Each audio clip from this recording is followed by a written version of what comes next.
नमस्कार, मी संकेत Deshpande. Top news Marathi चॅनलच्या 9च्या बातम्यांमध्ये आपल्या सर्वांचं स्वागत. 24 तास नव्हे तर फक्त 1 तासात आपण पुण्यासह देशभरातील प्रमुख राजकीय, सामाजिक, क्राईम इत्यादी बातम्यांचा वेगवान आढावा घेणार आहोत.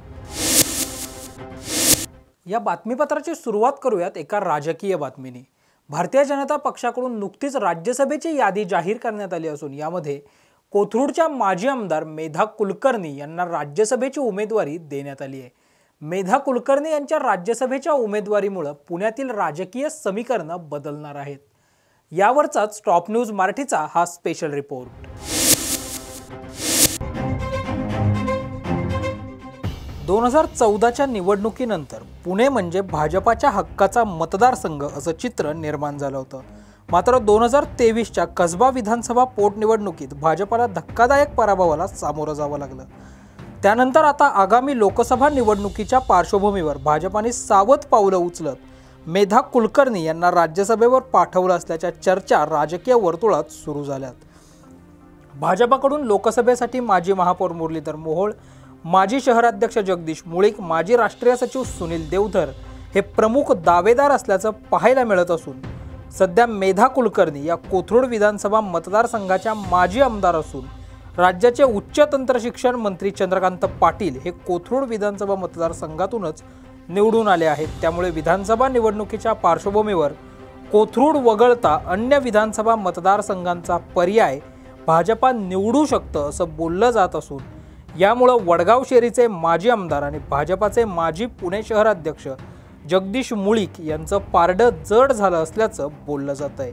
याबाबत टॉप न्यूज मराठीनं राजकीय समीक्षकांशी संवाद साधला असता नेमकं त्यांचं काय मत आहे पाहूयात. पुण्यातून जे काही दिवंगत खासदार आहेत गिरीश बापट हे यांचं निधन झाल्यानंतर या ठिकाणी पोटनिवडणूक झाली नाही आणि त्याच वेळेस कसबा जे काही विधानसभेच्याही जे काही आमदार होत्या मुक्ताताई टिळक त्याही हे दोन्ही ब्राह्मण समाजाचे नेते होते आणि त्या दोघांच्याही निधनानंतर पुणे शहरात ब्राह्मण समाजाला नेतृत्व राहिलं नाही किंवा नेतृत्व नाही असा एक समज होता आणि त्याचेही प्रत्यंतर आपल्याला काहीसं कसबा पोटनिवडणुकीत बघायला मिळालं किंवा सातत्याने त्याबाबत चर्चा घडत होत्या. मात्र एक गोष्ट इथं विसरता येणार नाही की केंद्रात अनेक वर्ष मंत्री राहिलेले आणि पुण्याचे असलेले प्रकाश जावडेकर हे जे खासदार आहेत तेही ब्राह्मणच होते. त्यामुळे पुण्याला एकदम नेतृत्वच नव्हतं असं काही नव्हतं. मात्र प्रकाश जावडेकर आणि पुणे हे समीकरण असलं तरी ते राजकीय पटलावर त्याचं फारसं अधोरेखित्य नव्हतं. त्यामुळं अशी एक भावना साहजिकच या ठिकाणी होती की ब्राह्मण समाजाला नेतृत्व नाही. त्यामुळं ती पोकळी भरून काढण्यासाठी सुनील देवधर किंवा एक नव्याने जे अमरनाथाचे मालक आहेत अनिरुद्ध देशपांडे त्यांनी उमेदवारी मागितली. तर ह्या मंडळींकडून ती जी काही एक स्पेस आहे तो जे पॉलिटिकल व्हॅक्यूम आहे तो भरण्याचा प्रयत्न या मंडळींकडून सुरू होता. आता काय झालं, जर या ठिकाणी केंद्रीय नेतृत्वानेच जर मेधा कुलकर्णींच्या रूपानं या ठिकाणी ब्राह्मण समाजाला एक राजकीय प्रतिनिधित्व देण्याचा निर्णय घेतला त्यामुळं पुणे शहरातून लोकसभेला ब्राह्मण उमेदवार असण्याची शक्यता कमी झालेली आहे. आता साहजिकच एक प्रश्न या ठिकाणी असा चर्चेला जातो की जर जे काही इच्छुक आहेत पुण्यातून लोकसभेला भाजपकडून जे इच्छुक आहेत त्यातले प्रमुख दावेदार मुरलीधर मोहोळ आहेत, माजी महापौर, माजी आमदार जगदीश मुळीक आहेत, हे एक प्रमुख दावेदार म्हणून समजले जातात. नुसती जगदीश मुळीकांची नाही, मुरली मोहोळांची पण सुकर झालेली आहे. कारण जर उद्या ब्राह्मण कॅन्डिडेट जर द्यायचा विचार केला गेला असता, जर पार्टी मेधा कुलकर्णींना राज्यसभेची उमेदवारी द्यायला तयार असेल तर त्यांना लोकसभेची उमेदवारी का दिली गेली नसती असाही विषय आहे.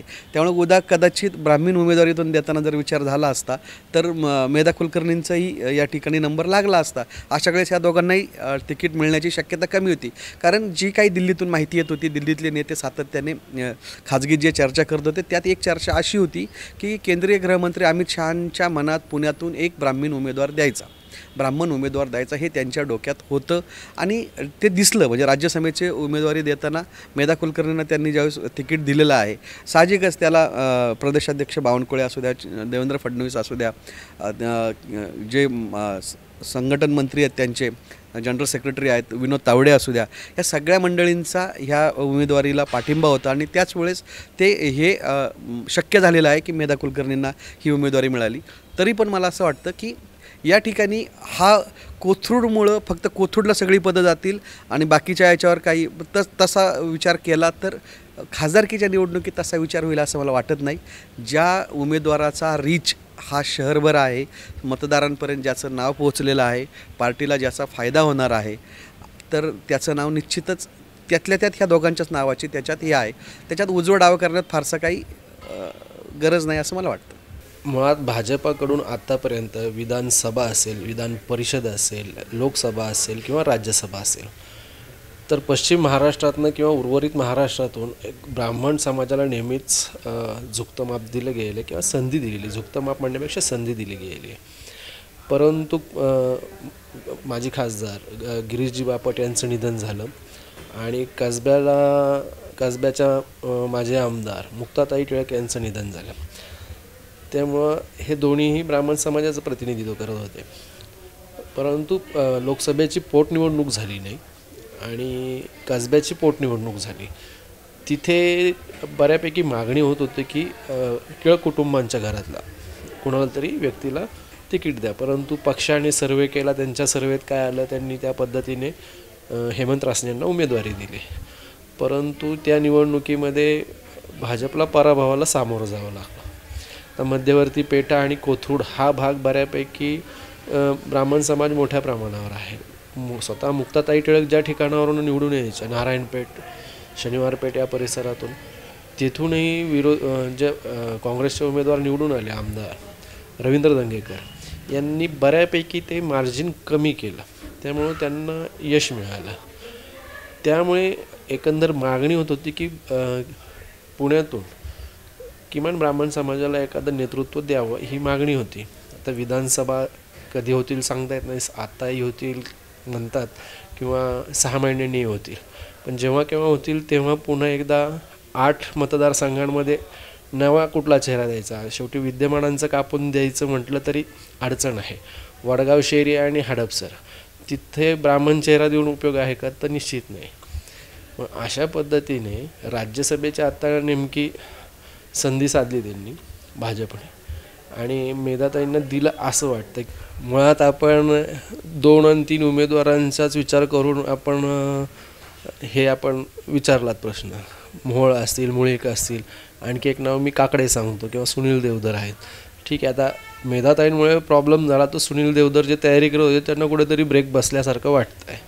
परंतु भाजपच्या रणनीतीबद्दल आपण नेहमी विचार केला तर ते नेहमी धक्कातंत्राचा वापर करतात.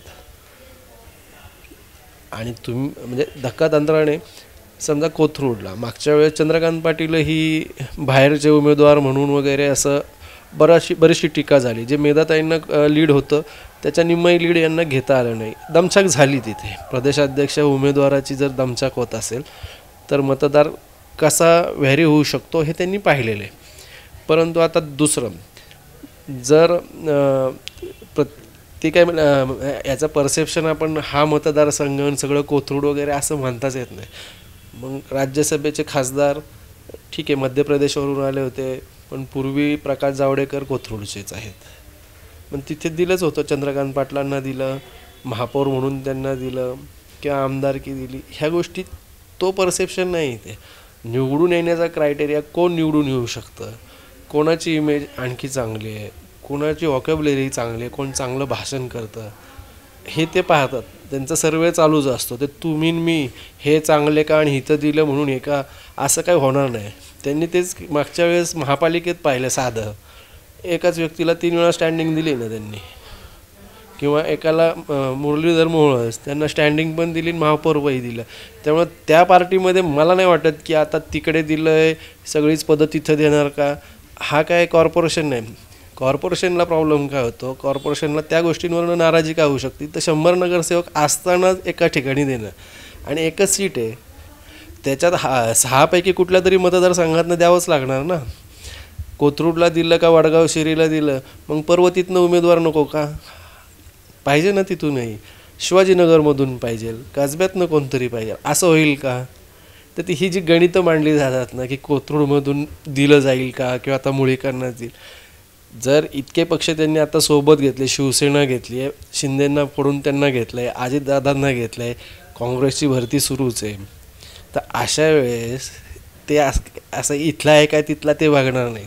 कॅल्क्युलेटेड रिस्क ते अजिबात कुठल्या पद्धतीने रिस्क घ्यायच्या तयारीत नाही आहेत. होऊही शकतो, कारण जी स्पर्धा आहे, जी आत्ता उमेदवारीवरनं स्पर्धा आहे, तर त्याच्यात ती स्पर्धा जरा वेगळ्या वाटायला जाताना दिसते आपल्याला बरेचदा, एकमेकांच्या कार्यक्रमांना न जाणं किंवा एकमेकांच्या तक्रारी. परंतु पक्ष म्हणून, पक्ष संघटना म्हणून या दोघांच्या मागे पक्ष संघटनेकडून गेलेले आहेत, मोहोळ असतील किंवा मुळीक असतील. तिसरं नाव पक्ष संघटनेकडून तसं गेलेलं नाही. पक्ष संघटनेचा विचार केला, ती ताकद शेवटी त्यांचं बूथ प्रमुख वगैरे ही खालची सगळी ताकद त्यांना हे करावी लागते, म्हणजे तीच सगळी यंत्रणा असते. वरून आदेश आला तरी खाली घराघरापर्यंत पोचणारी जी आहेत त्यांचा कुठेतरी नक्की विचार करतील.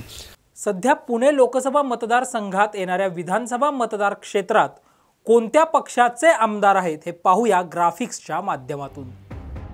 कसबा विधानसभा रवींद्र धंगेकर काँग्रेस, कोथरूड विधानसभा चंद्रकांत पाटील भाजपा, शिवाजीनगर विधानसभा सिद्धार्थ शिरोळे भाजपा, वडगाव शेरी विधानसभा सुनील टिंगरे राष्ट्रवादी अजित पवार, पर्वती विधानसभा माधुरी मिसाळ भाजपा, पुणे कॅन्टोन्मेंट सुनील कांबळे भाजपा.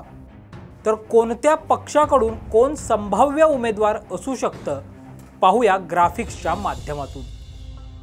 भाजपाकडून प्रमुख इच्छुक मुरलीधर मोहोळ, जगदीश मुळीक, स्वरदा बापट, संजय काकडे. काँग्रेसकडून लोकसभा निवडणुकीसाठीचे प्रमुख इच्छुक उमेदवार रवींद्र धंगेकर, अरविंद शिंदे, मोहन जोशी, बाळासाहेब शिवरकर, संगीता तिवारी. महाराष्ट्र नवनिर्माण सेनेकडून इच्छुक उमेदवार वसंत मोरे, साईनाथ बाबर, बाबू वागसकर, गणेश सातपुते, किशोर शिंदे. लोकसभा निवडणूक 2 महिन्यांवर आली असतानाच आज सर्वोच्च न्यायालयाने मोठा निर्णय घेतला असून सर्वोच्च न्यायालयाकडून निवडणूक रोखे अर्थात इलेक्ट्रोल बॉन्ड ही योजना रद्द करण्यात आली आहे. राजकीय पक्षांना मिळणाऱ्या निधीबाबत अधिक स्पष्टता यावी यासाठी ठोस उपायांची गरज व्यक्त होऊ लागली. याच गरजेपोटी मोदी सरकारने 2017च्या वित्त विधेयकाद्वारे निवडणूक रोख्यांची संकल्पना मांडली. मार्च 2018 मध्ये ही योजना प्रत्यक्षात आणली होती. या योजनेच्या माध्यमातून नाव गुप्त ठेवून कोणत्याही राजकीय पक्षांना आर्थिक मदत करण्याची सोय करण्यात आली. अगदी सोप्या भाषेत सांगायचं झाल्यास निवडणूक रोख्यांच्या माध्यमातून कोणालाही राजकीय पक्षांना निधी देण्याची या योजनेच्या माध्यमातून मुभा देण्यात आली. ही देणगी दिल्यानंतरही देणगीदाराचं नाव गुप्त ठेवलं जात होतं. जाणून घेऊयात सर्वोच्च न्यायालयाने काय निकाल दिलाय ग्राफिक्सच्या माध्यमातून. निवडणूक रोखे योजनेवर सर्वोच्च न्यायालय काय म्हणालं? निवडणूक रोखे योजना ही असंवैधानिक आहे. या योजनेची तात्काळ दखल घेत सुप्रीम कोर्टानं निवडणूक रोखे योजना थांबवली. स्टेट बँक ऑफ इंडियाला निवडणूक आयोगाला सर्व माहिती द्यावी लागणार. 12 एप्रिल 2019 पासूनची सर्व माहिती सार्वजनिक होणार. निवडणूक रोख्यांमुळे काळा पैसा पांढरा केला जात होता. निवडणूक रोखे योजनेमध्ये पारदर्शकता नाही. 10वी आणि 12वी परीक्षा काळात अनेक विद्यार्थी हे नकारात्मक विचार आणि परीक्षेच्या दडपणाखाली असतात. अशा विद्यार्थ्यांना मानसिक दडपणातून बाहेर काढण्यासाठी महाराष्ट्र राज्य माध्यमिक शिक्षण विभागाकडून एक उपाययोजना करण्यात आली आहे. विद्यार्थ्यांना परीक्षेच्या मानसिक दडपणातून आणि ताणतणावातून बाहेर काढण्यासाठी महाराष्ट्र राज्य माध्यमिक व उच्च माध्यमिक शिक्षण मंडळानं समुपदेशकांची नियुक्ती केली आहे. विद्यार्थ्यांना मानसिक दडपण आलं तर त्यांनी समुपदेशकांना कॉल करावा असं आवाहन राज्य शिक्षण मंडळाच्या सचिव अनुराधा ओक यांनी केले. महाराष्ट्र राज्य माध्यमिक व उच्च माध्यमिक शिक्षण मंडळातर्फे फेब्रुवारी-मार्च 2024 मध्ये घेण्यात येणारी 12वीची परीक्षा 21 फेब्रुवारी ते 19 मार्च तसेच माहिती तंत्रज्ञान व सामान्य ज्ञान विषयाची ऑनलाईन परीक्षा 20 ते 23 मार्च आणि 10वीची परीक्षा 1 ते 26 मार्च दरम्यान घेण्यात येणार आहे. परीक्षा काळात अनेक विद्यार्थी नकारात्मक विचाराने आणि परीक्षेच्या भीतीने मानसिक दडपणाखाली असतात. विद्यार्थ्यांना नैराश्यातून बाहेर काढण्यास मदत करण्यासाठी ऑनलाईन समुपदेशन करण्यासाठी राज्य मंडळ स्तरावरून समुपदेशकांची नियुक्ती केली आहे. समुपदेशक परीक्षा कालावधीत सकाळी 8 ते रात्री 8 या कालावधीतच विद्यार्थ्यांना भ्रमणध्वनीद्वारे निशुल्क आवश्यक ते समुपदेशन करतील. पाहुयात विद्यार्थी कोणत्या भ्रमणध्वनी क्रमांकावर फोन करून समुपदेशन घेऊ शकणार आहेत ग्राफिक्सच्या माध्यमातून. 7387 400970 9011184242 8421150528 8263876896 8369021944 8828426722 9881418236 9359978315 7387647902 आणि 9011302997. वरोरा तालुक्यातील तुमगाव परिसरातील नागरिकांनी राज्य सरकार विरोधात गावबंदी करण्याचा निर्णय घेतलाय. नेमकं प्रकरण काय आहे पाहूयात. बाबत सतत पाठपुरावा करूनही शासन शेतकऱ्यांच्या मागण्याकडे लक्ष देत नाही. शासन, सरकारी यंत्रणा व पुढारी यांच्या अक्षम्य निष्क्रियता लक्षात घेता तुमगाव येथील नागरिकांनी शेतकरी व शेतमालासाठी सरकारच्या विरोधात गावबंदीचा निर्णय घेतला आहे. सरकार जोवर शेतकऱ्यांच्या मागण्या पूर्ण करत नाही तोपर्यंत हा संघर्ष सुरूच राहणार असून प्रसंगी येणाऱ्या निवडणुकीवर बहिष्कार करण्याचा निर्णय सुद्धा तुमगाव वासियांनी घेतला आहे. 2023च्या जुलै महिन्यापासून जे नैसर्गिक आणि कृत्रिम आपदा गावात आलेली आहे त्याबद्दल सरकारने कोणत्या प्रकारची दखल घेतली नाही आणि गावकऱ्यांना, शेतकऱ्यांना कोणत्याही प्रकारची सरकारकडून लाभ मिळाला नाही. 2023च्या जुलै महिन्यामध्ये या ठिकाणी पूर आला होता. त्या पुरामुळे आणि एक कृत्रिम जे जलसंधारण विभागाने जे पाझर तलाव बांधलेला आहे त्याच्यामुळे आतूनात जवळजवळ 150 एकर शेती जे आहे ते पाण्याखाली दरवर्षी डुबते आणि हे 1987 पासून डुबत आलेली आहे. दरवर्षी शेतकऱ्यांचं 150 एकरपर्यंत नुकसान होत असते. त्या ठिकाणी एकही रुपयाचं पीक घेत नाही आणि शेतकऱ्यांमार्फत वारंवार शासनाला निवेदन दिलं तरी शासन याच्यामध्ये दखल घेत नाही आणि लोकांना याचा काही लाभ मिळत नाही. हे एक मोठं कारण आहे. त्याच्यानंतर ऑक्टोबर महिन्यामध्ये सोयाबीन हे जे पीक हातामध्ये येणार होतं त्याच्या अगोदरच त्या येलो नावाचा जो एक आजार आला होता, येलो मोजॅक नावाचा आजार, त्या आजारामुळे जवळजवळ सर्वच पीक सर्वांचं विस्कळीत झालेलं होतं आणि शेतकऱ्यांना काहीच लाभ झाला नाही. त्याचेसुद्धा पैसे दिलेले नाही. पीक विम्याबद्दल हे पैसे देत नाही. जवळजवळ फक्त 2 ते 3-5% लोकांना एक खातरमातूर अशी यांनी पैसे दिलेले आहे. आणि सध्या जे गारपीट झालेली आहे, गारपीटामध्ये चना, त्याच्यानंतर कापूस, गहू पूर्णतः झोपलेला आहे. तर शेतकऱ्यांनी पैसे आणावं तरी कुणी, यांनी आपले पोट भरावं तरी कसे? आणि आता परत मार्च महिन्यामध्ये यांची पीक कर्ज वसुली असते. तर पीक कर्ज वसुली करताना लोकांनी पैसे भरायचे कुठून? एक तर यांनी पूर्ण कर्ज माफ करायला पाहिजे, नाही तर मग शेतकऱ्यांना जे काही लाभ आहे, अनुदान आहे, सगळं द्यायला पाहिजे. पण सरकार याच्यामध्ये काही लक्ष घालत नाही आहे. संपूर्ण शेतकऱ्यांना दुर्लक्ष होत आहे. त्याच्यामुळे लोकांनी स्वतःहून हा ठराव तयार करून हे गावबंदी जाहीर केलेली आहे. यानंतर या बुलेटिनमध्ये वेळ झाली एका छोट्याशा ब्रेकची. Come on guys, hurry up. अरे सुन ना, एक ब्रेक ले लेते हैं. Guys, I am telling you, तुम लोगों को सही से ट्रैकिंग नहीं आता. But that's okay, you can learn. रोज का ढक्कन देना. तो ये रेड वाला है, सही वाला देना. अबे ढक्कन, पहले तो सही पानी पीना.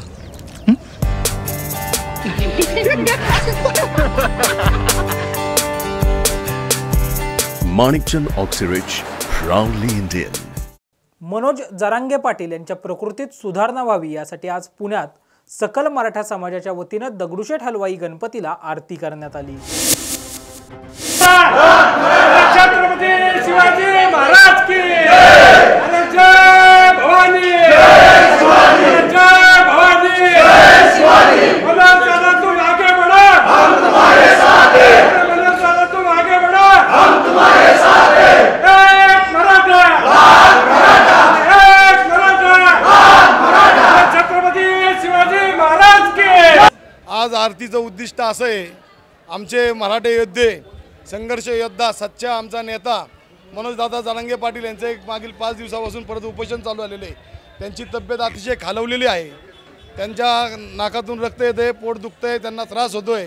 तर त्यांची तब्येत व्यवस्थित राहावी, त्यांची प्रकृती सुधारावी यासाठी आम्ही आज श्रीमंत दगडूशेठ हलवाई गणपती मंदिरात बाप्पाला साकडं घातलेलं आहे की त्यांची तब्येत चांगली राहावी. आमचा हा नेता आमच्यासाठी फार मोठा आहे. काय त्याची तब्येत नीट राहण्यासाठी आम्ही आज सगळ्या मराठा बांधवांच्या भगिनींच्या मार्फत आम्ही आरती केलेली आहे आणि तुमच्या माध्यमातून अजून आमच्या मराठा बांधव भगिनींना सांगतो की प्रत्येकाने प्रत्येक मंडळात प्रत्येक ठिकाणी आंदोलन करावं किंवा आरती करावी आणि बाप्पाला साकडं घालावं आणि त्यांना दीर्घायुष्य लाभावं ही गणपती चरणी प्रार्थना करावी।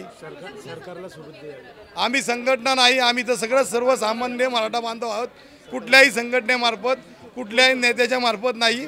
अचानक आम्ही सगळे एकत्र आलेलो आहोत, कुणाचा कुठला पक्ष नाही, ज्याचे पक्ष असतील त्यांनी ते ज्याचे जोडे बाहेर ठेवलेले आहेत। सकल मराठा म्हणूनच इथं एकत्र आलेले आहेत, संघटना कुठलीच नाही आणि कुठलाच नेता इथं नाही। कसं आहे की आम्ही सकल मराठा समाजासाठी आणि मनोजदादांच्यासाठी इथे आलेले आहोत, कारण आज एवढा मोठा लढा त्यांनी उभारलेला आहे सकल मराठा समाजासाठी। तर त्यांची प्रकृती व्यवस्थित राहावी आणि सकल मराठा समाजाचं जे काही कल्याण व्हायचं आहे ते सगळ्या मराठा समाजाचं कल्याण व्हावं यासाठी आम्ही आलेलो आहोत आणि बाप्पाच्या चरणी आम्ही आरती केलेली आहे आणि दादांच्यासाठी साकडं घातलेलं आहे, मनोज जरांगे दादांसाठी, की त्यांची प्रकृती लवकरात लवकर व्यवस्थित स्थिर व्हावी। सरकारला काय सरकार तर सध्या डोळे झाक करूनच बसलेलं आहे, डोळेच बंद केलेत आणि कानही बंद केलेत। तर माझी सकल मराठा समाजातर्फे सरकारला विनंती आहे की त्यांनी आपले डोळे आणि कान लवकरात लवकर उघडावेत आणि सकल मराठा समाजाच्यासाठी विचार करावा सकारात्मक पद्धतीने, एवढी विनंती आहे सगळ्या समाजातर्फे आणि दादांच्यातर्फे। छत्रपती शिवाजी महाराज की जय, धर्मवीर संभाजी महाराज की जय, एक मराठा लाख मराठा, एक मराठा लाख मराठा। मराठा आरक्षणासाठी मनोज जरांगे पाटील जे आहेत, सरकारने जी अधिसूचना 26 जानेवारीला काढलेली आहे त्या अधिसूचनेच्या अंमलबजावणीसाठी मागच्या 6 दिवसापासून आमरण उपोषण करतायत आणि या उपोषणाच्या माध्यमातून मनोज जरांगे पाटील यांची प्रकृती खालावती आहे। तर मनोज जरांगे पाटील यांना दीर्घायुष्य मिळावं यासाठी सकल मराठा समाजाच्या वतीने आज पुण्यातील श्रीमंत दगडूशेठ हलवाई गणपती बाप्पा चरणी आरती करत जे आहे ते बाप्पाला मनोभावे साकडं घालण्यात आलेलं आहे। आपल्यासोबत सकल मराठा बांधव आहेत, आपण थेट त्यांच्याशी बोलणार आहोत। दादा, मनोज जरांगे पाटील जे आंदोलन करतायत, उपोषण करतायत, तर त्यांना दीर्घायुष्य लाभावं म्हणून आपण आज बाप्पा चरणी आरती केली आहे, काय सांगाल? सकल मराठा समाज हा दादांच्या कायम पाठीशी आहे। आम्ही अजूनसुद्धा दादा एकच नेते आमचे फक्त, बाकी कोणताही नेता आम्ही कोणाला मानत नाही आमचा आहे म्हणून। त्यांनी किती टीका करू दे काय करू दे, फक्त सकल समाजाच्या वतीने दादांना एकच म्हणणं आहे, तुम्ही नीट व्हा, आज न उद्या आपण आरक्षण घेणार आहे। काल जसं सदावर्त्यांनी सांगितलं की बाकीच्या शिक्षणाच्या शाळांचे पेपर बुडतात ते, सदावर्त्यांना ह्याच्या आधी नाही कळलं का 70 वर्ष मराठ्यांच्या पोरांचं नुकसान झालं ते, तेव्हा पेपर नव्हते, तेव्हा भरत्या नव्हत्या का? आजच कसं काय कळलं त्यांना? आज जागे झाले का 10 दिवसात त्यांचे पेपर बंद व्हायला? पाटलांची तब्येत खराब आहे ते दिसत नाही त्यांना, मुलांचे पेपर दिसतात ते का? तुम्हाला काय करायचं ते करा म्हणा, आमचे फक्त दादा नीट होऊ द्यावं, आम्ही सगळ्यांना बघणार आहे। सकल्प अख्खा मराठा समाज 42 कोटी मराठा समाज आहे, महाराष्ट्रात 6 कोटी आहे आणि पूर्ण भारतात 42 कोटी मराठा समाज एक कायम पाटलांच्या मागे राहणार आहे। असेच दादांची फक्त तब्येत नीट व्हावं हीच गणपती बाप्पाच्या चरणी। जरांगे पाटलांचे आता उपोषण चालू केलेलं आहे। सरकारने मागच्या 27-26 तारखेला जो अध्यादेश काढला होता त्या अध्यादेशाकरता अधिवेशन घेणार होते, त्या अधिवेशनची चालढकल सरकारने चालवलेली आहे। तर आमचं एकच म्हणणं आहे की आमच्या ज्या मागण्या दादांनी केल्या त्या मागण्या आमच्या पूर्ण कराव्यात आणि सरकारने अधिवेशन घेऊन मराठा समाजाच्या ज्या मागण्या आहेत त्या मान्य करावा। आणि आत्ता ज्या आम्ही जरांगे दादासाठी इथं आलो होतो की जरा तब्येत जरा थोडीशी खालवलेली आहे, की त्यांना त्यांच्या तब्येतीत सुधारणा व्हावं एवढीच आमची गणपती चरणी प्रार्थना आहे। आणि आमच्या समाजाच्या लोकांना सगळ्यांना सांगण्यात येणार आहे की आपण दादासाठी प्रत्येक गणपती मंडळापाशी अशाच महाआरत्या घेऊन सगळ्यांनी जास्तीत जास्त संख्येने उपस्थित राहून ह्या समाजाकरता सहकार्य करावे। जय हिंद, जय महाराष्ट्र। काय आवाहन कराल सरकार?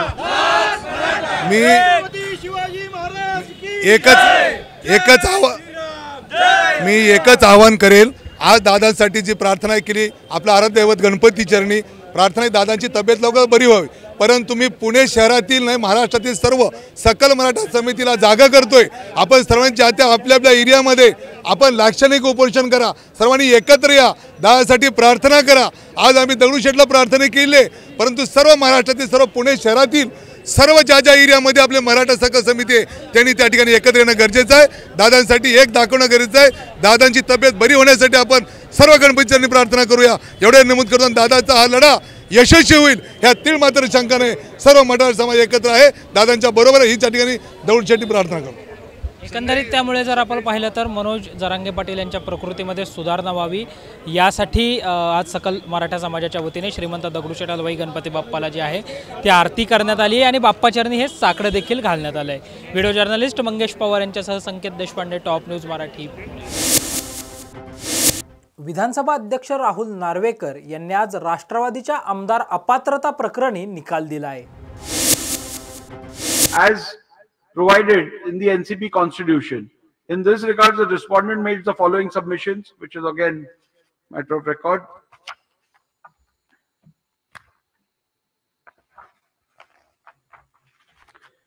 Even though the preliminary submissions of the respondent on the leadership structure is that no leadership structure exists which can be a basis for rendering any finding on the preliminary issue, the respondents in the alternative relied on the resolution dated 30th June 2023, whereby Shri Ajit Pawar was elected as the president of the NCP. Relying on the resolution, the respondent submitted that the constituent members of the leadership structure were changed by electing Shri Ajit Pawar as the president of the party, and if any leadership structure must be considered, then it must be in which Shri Ajit Pawar is the president. The petitioner disputed the aforesaid claim by submitting that the alleged event of 30th June 2022 as claimed by the respondent are inherently improbable and the election of Shri Ajit Pawar was not in accordance with the procedure prescribed by the NCP constitutions. Findings and conclusion. At the very outset, I wish to make certain observations. Even though both the parties have submitted, probably owing to the tenor of the observations of the Honorable Supreme Court, that preliminary issue has to be decided on a prima facie assessment of material on record. In fact, both the parties have, contrary to their own submissions, led extensive evidence to buttress their respective arguments with facts in respect of the relevant leadership structure. Be that as it may, I am not inclined to diverge from the Honorable Supreme Court's directives to consider evidence of both parties in respect of validity and or illegality of organizational stroke leadership structure, in which it was this position of prima facie assessment I adopted in my final order dated 10 January 2023 when I proceeded to decide the disqualification petition number 1 to 16 of 2022, the Shiv Sena disqualification matter, where I have already held that jurisdiction under the 10th schedule only mandates a prima facie adjudication as to what leadership structure of the political party was at the relevant time, and it does not extend to an inquiry as to whether or not leadership structure was pursuant to a validly held election. It is a matter of fact that till 29 June 2023, there has been no contemporaneous challenge to the leadership of Shri Sharad Pawar as the party president. However, the said position was sought to be altered by the Ajit Pawar faction by way of the resolution dated 30th June 2023. Thus, prima facie, as on 30th June 2023, there existed two parallel claims in respect of the NCP leadership. The one according to the petitioner claiming Shri Sharad Pawar is the party president, and the other one claimed by the respondents where Shri Ajit Pawar is the party president.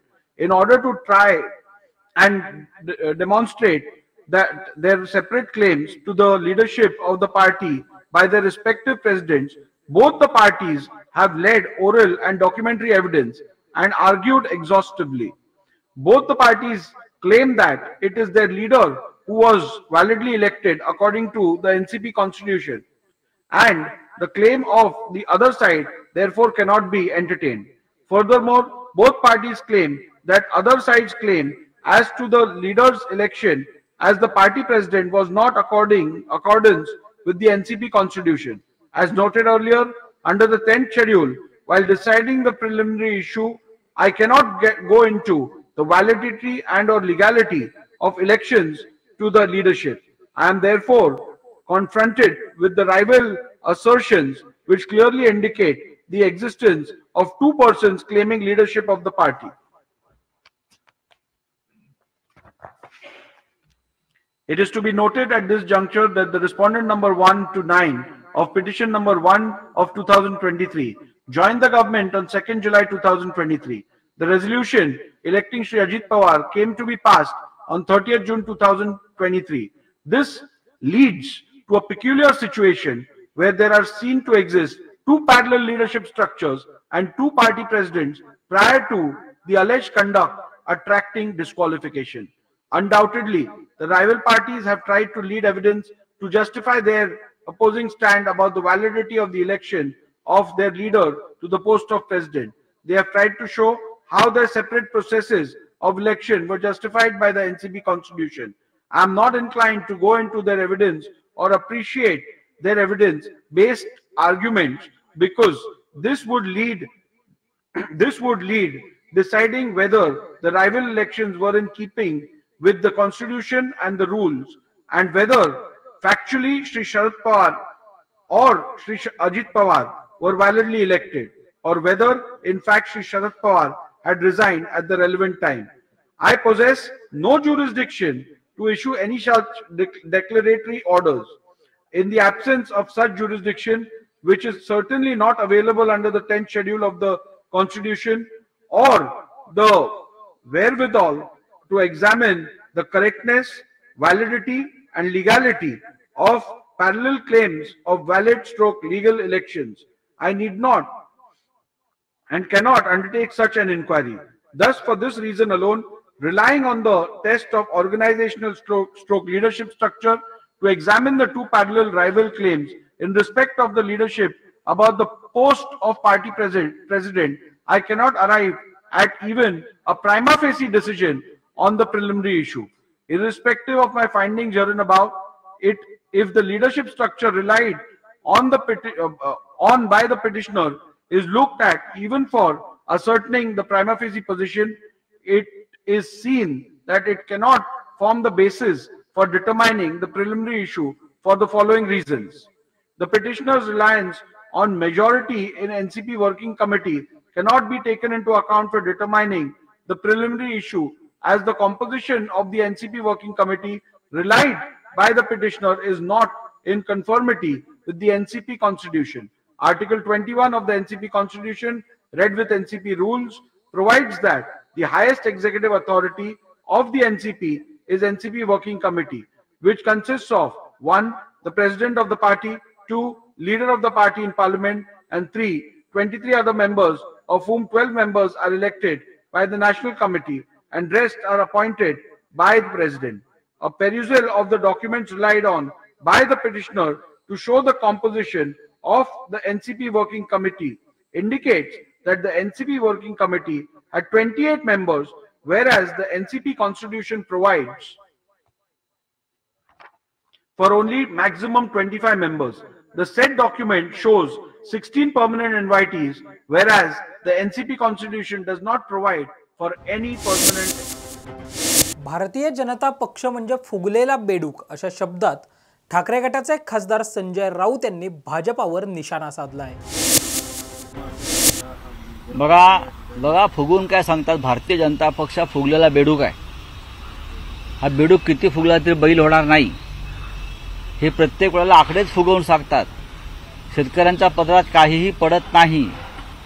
शेतकरी मूर्ख आहे का? हा कष्टकरी मूर्ख आहे का, जो हजारोच्या संख्येनं लाखोच्या संख्येनं लॉंग मार्च करत चालत जीवाची पर्वा न करता दिल्लीच्या दिशेनं निघालाय?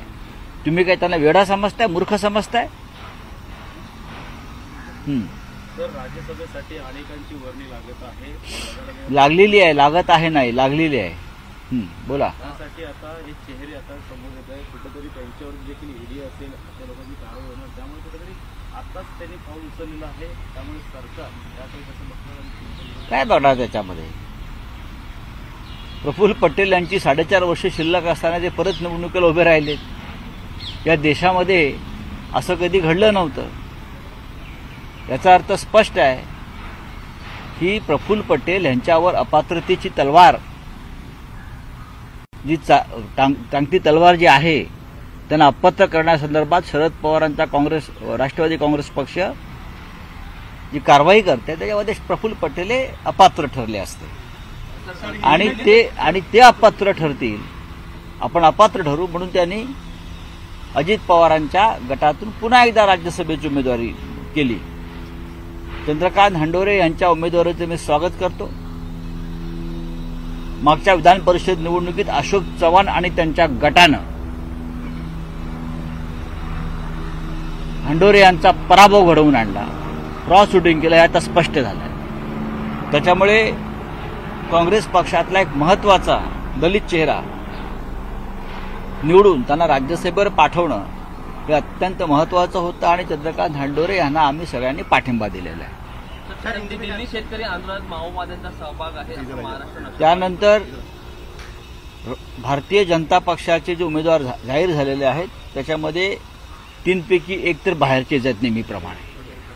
म्हणजे निष्ठावंतांना सतरंजा उचलायला लावायच्या आणि बाहेरच्यांना विधान परिषदा राज्यसभा द्यायचा, ही भारतीय जनता पक्षाची परंपरा कायम आहे आणि ही परंपरा कायम राखल्याबद्दल आम्ही त्यांचं स्वागत आणि अभिनंदन करतो. आता दिल्ली शेतकरी आंदोलनामध्ये माओवाद्यांचा सहभाग अशी माहिती महाराष्ट्र नक्षल विरोधी पथकाला मिळाली.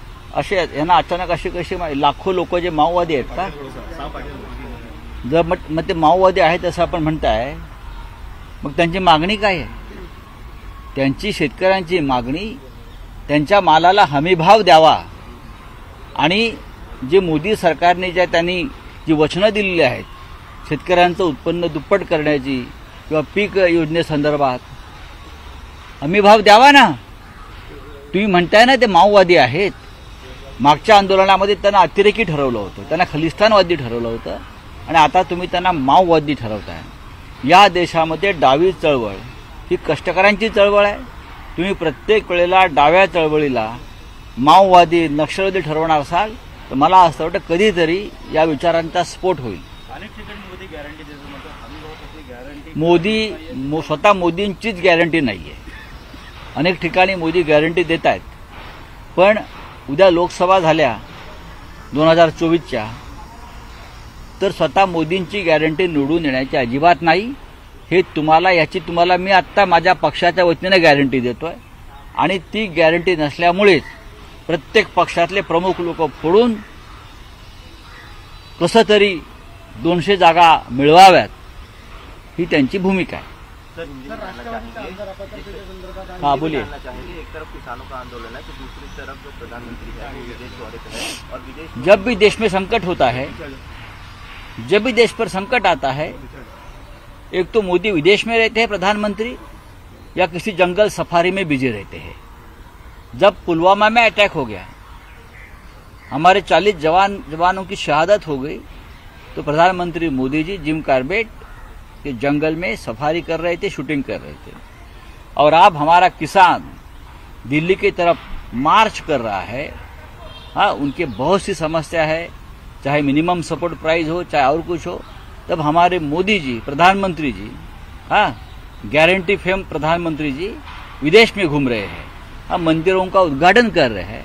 लेकिन जिनकी वजह से मंदिर बंद रहा है, ये देश जो मंदिर है जो बंद रहा है, वो किसान सड़क पर उतरा है और उनके ऊपर अश्रुधूर, टीयर गैस, लाठियां, हाँ, उनके रास्ते में किले ठोक दिए गए हैं. ये उनकी गारंटी है. अनेक चीजों की गारंटी जो है. राष्ट्रवादी शरदचंद्र गटाचा महिला मेळावा आज मुंबईत आयोजित करण्यात आला होता. या मेळाव्यात बोलत असताना शरद पवार आणि खासदार सुप्रिया सुळे काय म्हणाल्या पाहूयात. आणि त्याच्यामुळे हा जरी तुम्हाला वाटत असेल संघर्षाचा काळ आहे, मला उलट तो संघर्षाचा वाटतच नाही. कारण का मला असं वाटतंय की मैदान सबके लिए खुला है. जो मेहनत करेगा वो महाराष्ट्र के दिल पे राज करेगा, अशी परिस्थिती झालेली आहे. त्याच्यामुळे कोणी गेलं राहिलं काही फरक पडत नाही. कारण का तिथे इतकी गर्दी झाली आहे की एकामेकाचा आतापताच नाही राहिला.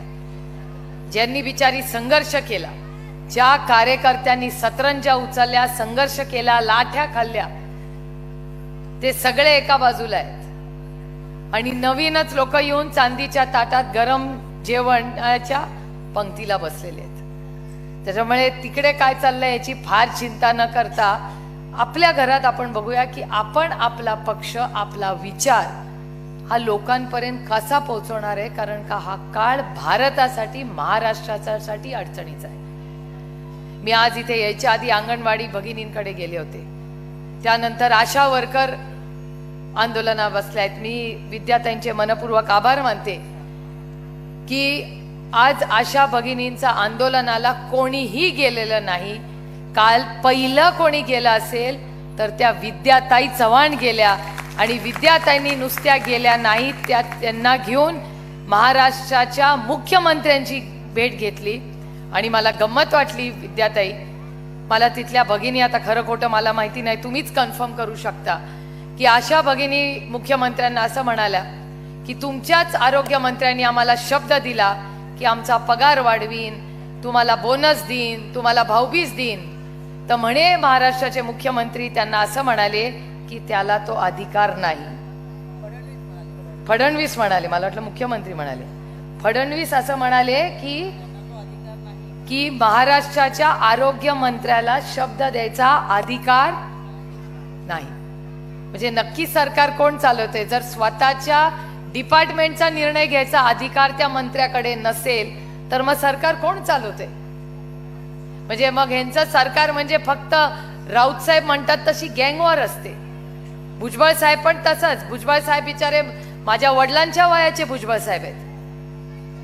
अनेक वर्ष त्यांनी संघर्ष केलाय, पण भुजबळ साहेबांनाही कॅबिनेटमध्ये ऐकून घेत नाहीत, म्हणून अनेक वेळा भुजबळ साहेबांना मीडियाशी बोलावं लागतं आणि न्याय मागावा लागतो.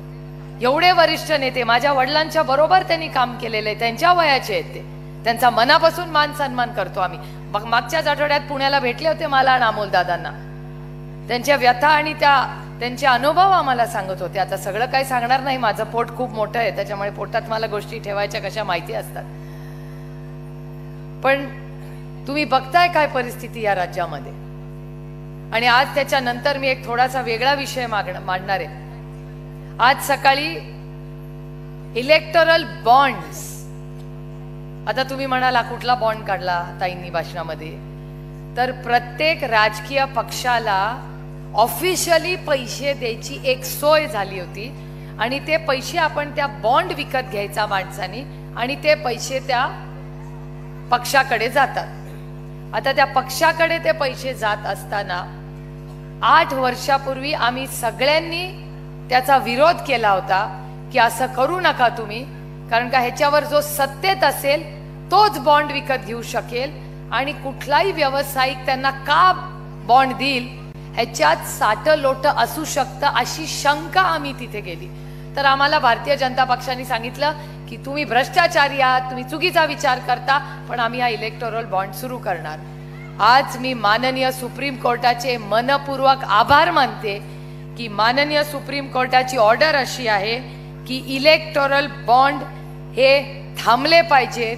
हा चुकीचा निर्णय आहे आणि कदाचित ह्याच्यामध्ये भ्रष्टाचार असू शकतो. त्याच्यामुळे आजपासून इलेक्टोरल बॉन्ड, आणि सगळ्यात जास्त इलेक्टोरल बॉन्ड कुठल्या पक्षामध्ये तुम्हाला माहिती आहे? भारतीय जनता पक्षाचे 5,000 कोटी रुपयाचे इलेक्टोरल बॉन्ड फक्त एका पक्षाकडे आहेत, आणि त्याच्या पक्षाचं नाव भ्रष्ट जुमला पार्टी, सॉरी म्हणजे भारतीय जनता पार्टी असं आहे.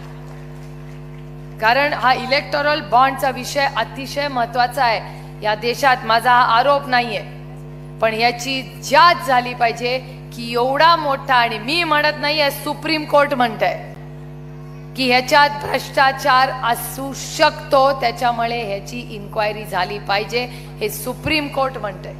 म्हणजे हा पहिला मोठा निर्णय आहे जो भारतीय जनता पक्षाने घेतला, त्याच्यावर फुली कोर्टाने मांडलेली आहे. दुसरा महत्वाचा विषय म्हणजे पेटीएम. तुम्ही सगळे पेटीएमनी पैसे भरता की नाही? तुम्हाला माहिती आहे या देशातला सगळ्यात मोठा भ्रष्टाचार जर कुठे झाला असेल तर तो पेटीएम मध्ये झालाय. हे मी म्हणत नाहीये, केंद्र सरकार म्हणते. आणि पेटीएम कशासाठी आले? नोटबंदी केली, सगळ्यांना वाटतं आपला पैसा नाही, मोठ्याचा पैसा जातोय. मगाशी भावनाताई म्हणल्या आम्हाला काही नाहीच आहे, ईडी सीबीआय इन्कम टॅक्स, कारण का आमच्याकडे पैसेच नाहीत, त्याच्यामुळे आम्हाला काय आईसचा प्रॉब्लेमच नाही. खरं आहे. त्याच्यामुळे जेव्हा नोटबंदी झाली तेव्हा प्रत्येकाला वाटलं मोठ्याचा पैसा जातोय, माझ्या खिशातून काय झालं, बरं झालं खाल्लेस ना, जाऊ दे पैसे. पण मला भारतीय जनता पक्षाला 2च प्रश्न विचारायचे. की जर तेव्हा नोटबंदी झाली, सगळ्या नोटा गेल्या, तर मग तुम्ही जिथे धाड पाडता तिथे एवढ्या नोटा कशा काय मिळतात? मग ह्या नोटा कुठल्या आहेत? धाड पडल्यानंतर एवढे पैसे आले कुठून? मग कोणीतरी वेगळं छापतंय का? पैसे छापायचा अधिकार फक्त सरकारला आहे, बाकी कुणाला नाहीये. मग हे पैसे येतात कुठून? आणि पेटीएम डिजिटल पेमेंट आणलं म्हणजे कोणी पैसे खाऊ शकत नाही. नोटबंदी आणि त्याच्यात सगळ्यात मोठा भ्रष्टाचार हा पेटीएम मध्ये झालाय. आजची बातमी आहे सकाळची की ह्या देशाचे 27,000 कोटी रुपये, किती? 27,000 कोटी रुपयाचा गफला हा पेटीएम मध्ये झालेला आहे. आणि त्याचीच बातमी अशी आहे जी माझी म्हणणं नाहीये, मी जे वर्तमानपत्रात असलं तेच वाचून भाषण करते की त्याच्या मागे इन्व्हेस्टमेंट ही पेटीएमची कुठली आहे? तर ती चायनीज आहे. मग चायनाशी तुम्ही एकीकडे लढायचं म्हणता, दुसरी चायनाचे हे पेटीएम येत आहे आणि त्याच्यात 1, 2, 3 नाही 27,000 कोटी रुपयाचा गफला होतोय. मला वाटतं की मला भारतीय जनता पक्ष जवाब दो की हे 27,000 कोटी कुणाचे, कुठले, याचं उत्तर मला हवंय. यानंतर या बुलेटिनमध्ये वेळ झाली एका छोट्याशा ब्रेकची. Come on guys, hurry up. यार सुन ना, एक ब्रेक ले लेते हैं. Guys I am telling you, तुम लोगों को सही से ट्रैकिंग नहीं आता, but that's okay, you can learn. रोज का ढक्कन देना. ये रेड वाला है, सही वाला देना. अबे ढक्कन, पहले तो सही पानी पीना.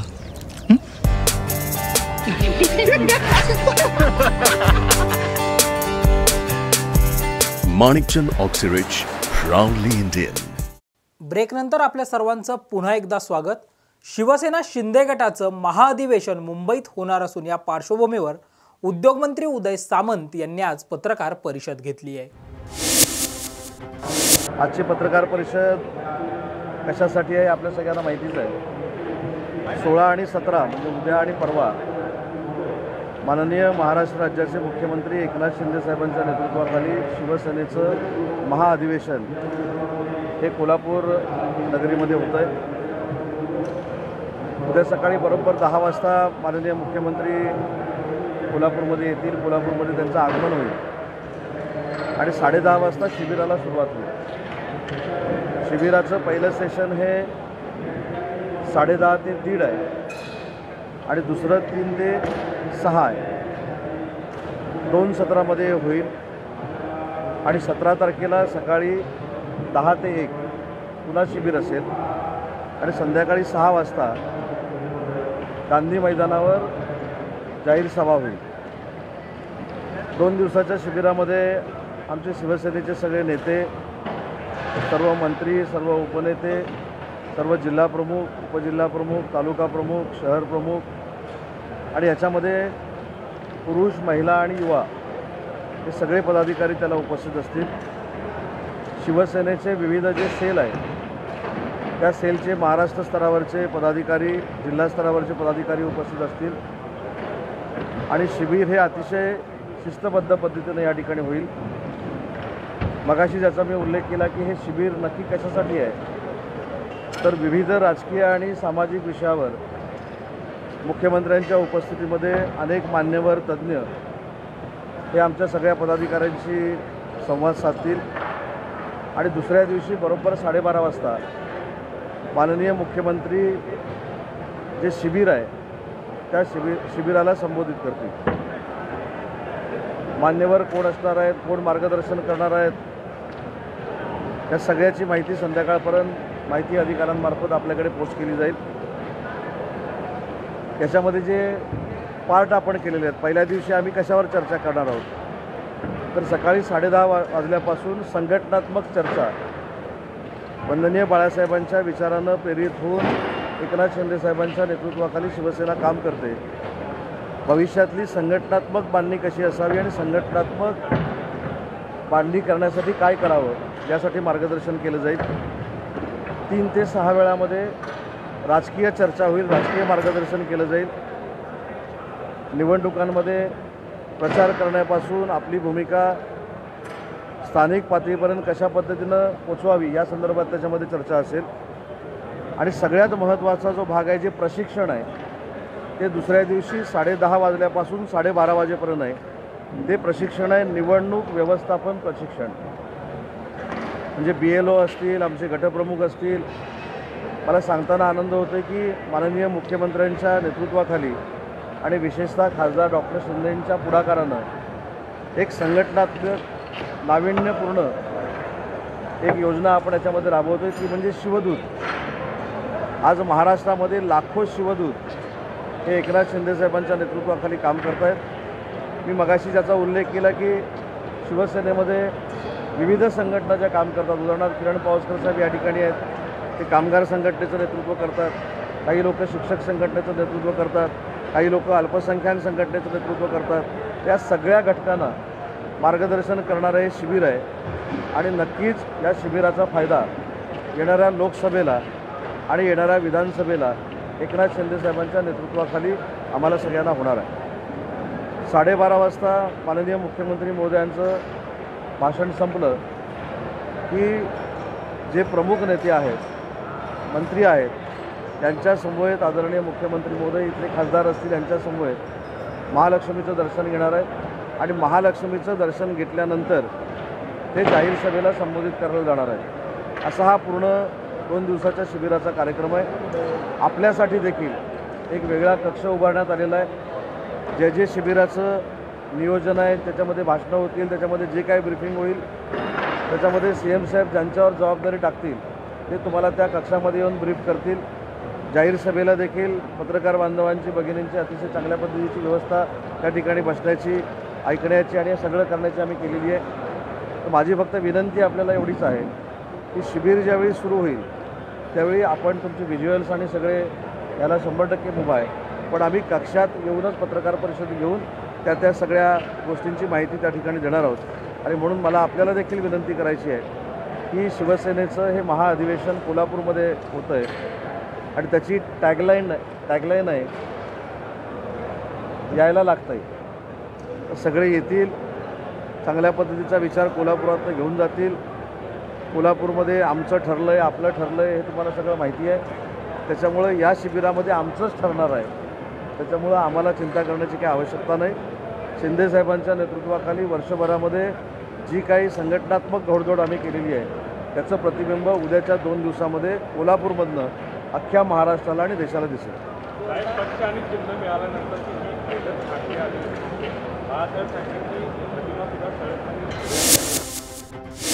ठाकरे गटाचे नेते आणि राज्याचे माजी पर्यावरण मंत्री आदित्य ठाकरे यांची आज जळगावमध्ये जाहीर सभा संपन्न झाली.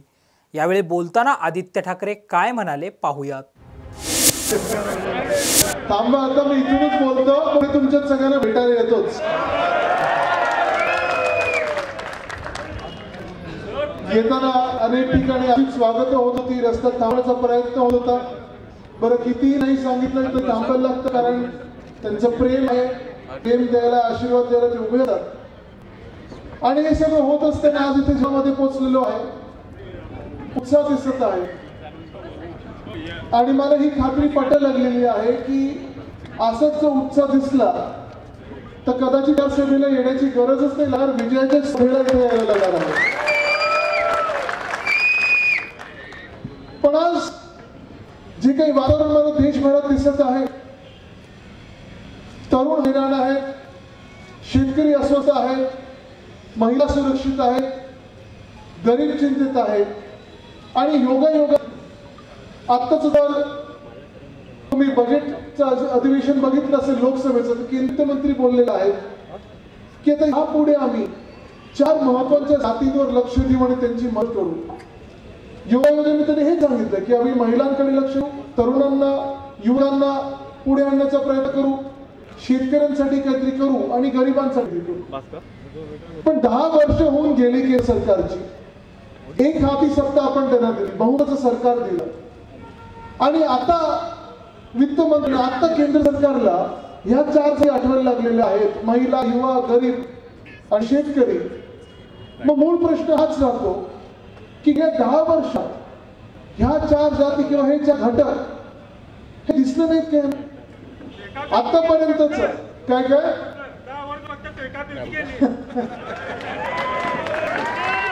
मला प्रचाराची गरज नाही, लोक जाणून आहे. पण हे सगळं 10 वर्षानंतर डोळे उघडलेले, 10 वर्षानंतर ह्या 4 घटकांकडे लक्ष देण्याची आता गरज वाटत आहे की 10 वर्षात नुसतं आपले जे स्वतःचे उद्योगपती मित्र होते, जे सूटबूट सरकार आहे, त्यांची मदत करत आले, त्यांची मदत करत आले, घेतलं की त्याच्या घशात घातलं, घेतलं की त्यांच्या घशात घातलं. आज जेव्हा त्यांना जाणवायला लागलेलं आहे की कुठेतरी देश आणि सरकार त्यांच्या हातातून निसटत आहे, तेव्हा आता आपल्या समोर यायला लागले तर सांगायला लागले नाही आता तुम्ही तुमच्याकडे आम्ही बघू. पण संपूर्ण भारतात आपण पाहिलं प्रत्येक राज्य आणि खास करून ज्याच्यात भाजपची सरकार आहे किंवा भाजप प्रणित सरकार आहे, अस्थिरता सगळीकडे अस्थिरता दिसायला लागली आहे.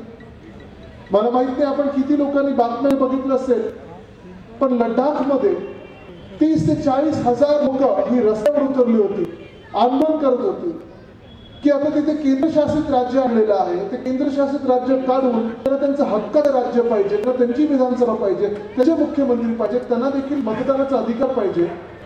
कारण आवाज ऐकणार तरी कोण हा त्याचा प्रश्न पडायला लागलेला आहे. आवाज ऐकणार तरी कोण? 5 वर्षापूर्वी जेव्हा 370 कलम काढलं गेलं, आपण पण पाठिंबा दिला होता 370 काढण्याचं. आपल्याला वाटलं होतं जम्मू काश्मीरसाठी असेल, लडाखसाठी असेल काहीतरी चांगलं होईल, विभागणी झाली काहीतरी चांगलं होईल, प्रगती होईल, लडाखची जम्मू काश्मीरची प्रगती होईल. पण आज जी परिस्थिती आपण पाहत आहोत, बिकट परिस्थिती आहे. काश्मीरमध्ये काश्मीरी पंडित पण जाऊ शकलेले आहेत आणि लडाखमध्ये जर पाहिलं तर आंदोलन यासाठी होते की आम्हाला केंद्रशासित राज्य नकोय, आम्हाला हक्काचा मुख्यमंत्री पाहिजे, हक्काची विधानसभा पाहिजे. आज जो तुम्ही पाहाल, सहज तुझे ट्विटरवर पाहाल, व्हॉट्सअपवर पाहाल, तर दिल्लीला गराडा पडलेला आहे, तो सैन्य बळाचा पडलेला आहे. पोलीस असतील, रॅपिड ऍक्शन फोर्स असेल, पॅरामिलिटरी फोर्स असेल, जेवढ्या मोठ्या भिंती उभं करू शकतात तेवढे करत आहेत, रस्त्यावर खेळ टाकत आहेत, कॉन्क्रीटचे ब्लॉक टाकत आहेत, वायरी टाकत आहेत. कोणाला लावण्यासाठी हे करत आहेत माहिती आहे तुम्हाला? तर आजच्या 9च्या बातम्यांमध्ये इथेच थांबण्याची वेळ झाली आहे. ताज्या बातम्या आणि घडामोडींसाठी पाहत रहा फक्त टॉप न्यूज मराठी, आपला महाराष्ट्र आपली बातमी. आणि हो, आता top news Marathi channel Jio टीव्हीच्या OTT प्लॅटफॉर्मवर, तेही 24 तास.